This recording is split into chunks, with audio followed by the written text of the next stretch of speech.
안녕하세요. 디아스포라들의 새벽 이슬방을 시작하겠습니다. 다 같이 우리 기도드리겠습니다. 참 좋으신 사랑의 아버지 하나님, 오늘도 아버지 하나님 예배의 자리로 우리를 불러주시고 하나님을 앙망하며 사목해 해 주시오니 감사합니다. 간절한 마음으로 비웃기는 예배 중에 말씀을 듣는 중에 하나님 만나는 은혜를 우리에게 허락하여 주시옵소서. 말씀을 깨달아지게 하시고 또 그 뜻 이루며 살아갈 수 있는 은혜 한 날 되게 하여 주시옵소서. 예수님 이름으로 기도하옵나이다. 아멘. 네, 오늘 아침 우리에게 주신 하나님 말씀은 창세기 3장 1절로 8절까지 제가 읽어드리겠습니다. 그런데 뱀은 여호와 하나님이 지으신 들짐승 중에 가장 강교하니라. 뱀이 여자에게 물어 이르되 하나님이 참으로 너희에게 동산 모든 나무의 열매를 먹지 말라 하시더냐. 여자가 뱀에게 말하되 동산 나무의 열매를 우리가 먹을 수 있으나 동산 중앙에 있는 나무의 열매는 하나님의 말씀에 너희는 먹지도 말고 만지지도 말라. 너희가 죽을까 하노라 하셨느니라. 뱀이 여자에게 이르되 너희가 결코 죽지 아니하리라. 너희가 그것을 먹는 날에는 너희의 눈이 밝아져 하나님과 같이 되어 선악을 알 줄 하나님이 아심이니라.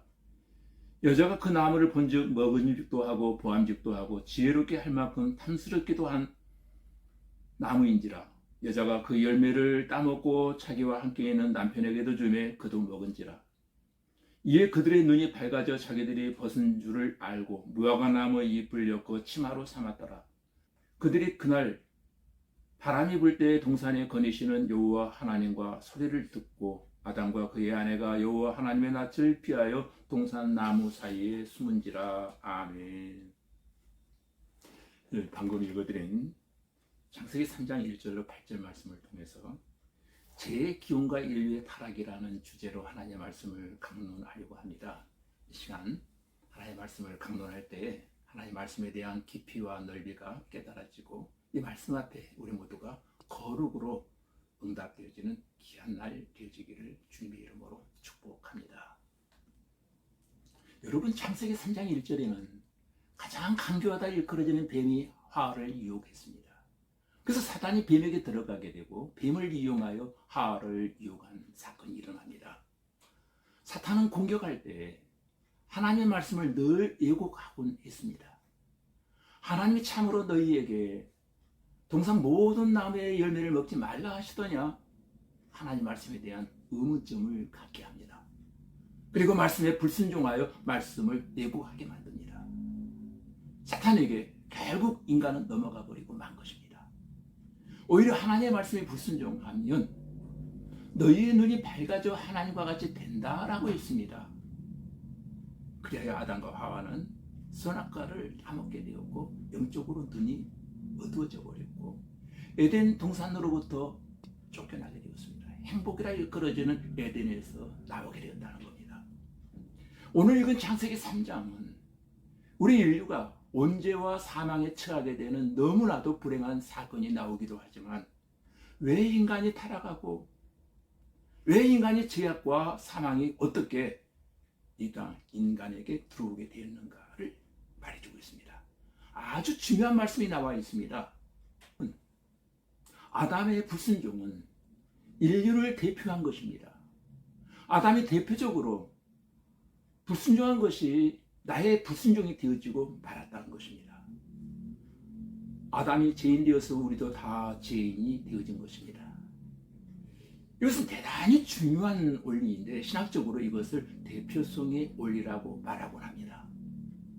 무슨 말인가 하면 아담 때문에 인간에게는 온죄가 들어오게 되었다는 것입니다.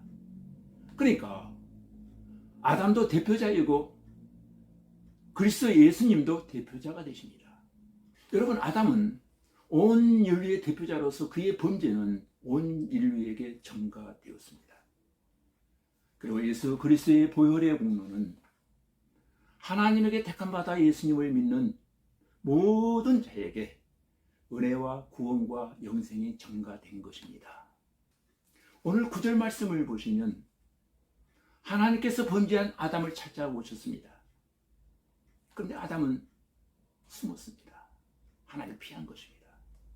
숨어버린 아담에게 하나님이 부르십니다. 아담아, 아담아, 내가 어디 있느냐? 라고 부르십니다. 하나님은 범죄한 아담을 찾아오셔서 그에게 회개를 재촉했지만 그러나 아담과 하와는 회개하지 않았습니다. 자기의 죄를 숨기려고 했습니다. 그러다가 결국 하나님이 그의 죄를 지적하시니까 아담은 죄에 대한 책임을 사랑하는 아내 하와에게 전가했습니다. 또한 하와는 뱀에게 책임을 전가했습니다. 하나님은 15절에서 예수 그리스도에 대한 예언을 말씀하고 있습니다. 내가 너로 여자와 원수가 되게 하고 내 후손도 여자의 후손과 원수가 되게 하리니 여자의 후손은 내 머리를 상하게 할 것이요 너는 그의 발꿈치를 상하게 할 것이니라 하시고, 창세기 3장 15절 말씀을 가리켜서 최초의 원시 복음이라고 합니다. 뱀에게는 하나님의 저주가 내려졌습니다. 사탄에게 내려진 심판은 크게 세 가지였습니다. 첫째는 사탄은 여자와 원수가 되었습니다. 둘째, 사탄은 여자의 후손들과도 원수가 되어지고 말았습니다. 셋째, 사탄은 여자의 후손에 의해서 머리를 상하게 되었습니다. 실제로 예수님은 여자의 후손으로 이 땅에 인카네이션, 인간의 옷을 입고 이 땅에 오셨습니다.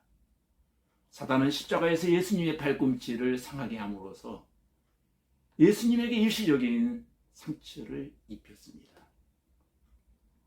그러나 예수님은 십자가에서 사탄의 머리를 상하게 하심으로 사탄에게 치명상을 입히셨습니다. 예수님은 십자가에서 다 이루었다고 승리의 개가를 부르셨습니다. 예수님은 십자가에서 우리의 모든 죄값을 다 지불하시고 우리를 사단의 권세에서, 죄의 권세에서, 사망의 권세에서 해방하셨습니다. 할렐루야. 말하자면 예수님은 십자가로 사단의 머리를 상하게 하신 것입니다. 뱀은 배로 기어다녀야 했고 남자는 땀 흘리고 수고하며 일해야만 했고 여자는 해산의 수고를 하도록 하나님이 심판하신 것입니다. 그러나 하나님은 인간을 저주하고 끝내시지 않았다는 사실을 여러분 꼭 기억하십시오. 타락한 그 인간을 구원하기로 결정하셨고 구원하고 회복시키시기 위해서 여자에게 모든 산자의 의미라는 뜻의 하와라는 이름을 하나님이 주신 것입니다. 그리고 21절 말씀에 보면 하나님은 아담과 하와가 무화과 나뭇잎으로 만들었던 옷을 벗기시고 하나님이 지은 가죽옷을 입히셨습니다. 가죽옷을 만들 때는 동물이 죽어야 하고 그 동물이 죽을 때에는 피를 흘려야만 합니다. 이것은 바로 신약시대 예수님을 통해서 이루어질 사역의 예표이기도 합니다. 갈보리 언덕에서 하나님의 아들이신 예수 그리스도께서 인간의 모든 죄를 대속하여 대신하여 십자가에 못 박혀 죽으시고 피를 흘리시는 영원한 속죄를 이름으로 말미암아 인간의 모든 죄를 용서해 주시는 놀라운 역사가 바로 이 가죽 옷으로부터 시작이 되어진다는 것을 여러분 기억하십시오. 하나님은 죄인들에게 무화과 옷을 벗기시고 가죽 옷을 입히시며 여러분을 하나님의 자녀로 다시 회복하기를 원하십니다. 어떻습니까? 우리도 걸레 같은 헌 옷을 다 벗어버리고 하나님이 주시는 은혜의 옷, 깨끗한 옷, 정결한 옷, 십자가의 옷을 입고 새롭게 변화되고 거듭난 인생을 살아갈 수 있게 되어지기를 주님의 이름으로 축복합니다. 다 같이 우리 기도드리겠습니다. 아버지 하나님, 우리 예수 믿고 아담의 원죄에서 해방되게 하신 은혜를 감사드립니다. 늘 참음죄를 짓는 죄인들에게 십자가에서 죽으신 예수님의 보혈의 옷을 입혀주시고 영적으로 어두워진 눈을 밝혀주신 은혜를 감사드립니다. 한 사람 아담의 불순종으로 사망이 찾아왔지만 한 사람 예수님의 순종으로 구원과 영생이 우리에게 전가된 것을 감사드립니다. 사단은 여자와 원수가 되었고 여자의 후손들과도 원수가 되었지만 여자의 후손으로 오신 예수님께서 십자가에서 사단의 머리를 상하게 하시고 다 이루었다.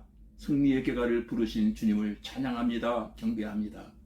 우리 주님 십자가에서 우리의 모든 죄값을 지불하시고 우리를 사단의 권세에서, 죄의 권세에서, 사망의 권세에서 해방시켜 주신 은혜를 감사하며 날마다 거듭난 삶을 살게 하여 주시옵소서. 예수님 이름으로 기도하옵나이다. 아멘.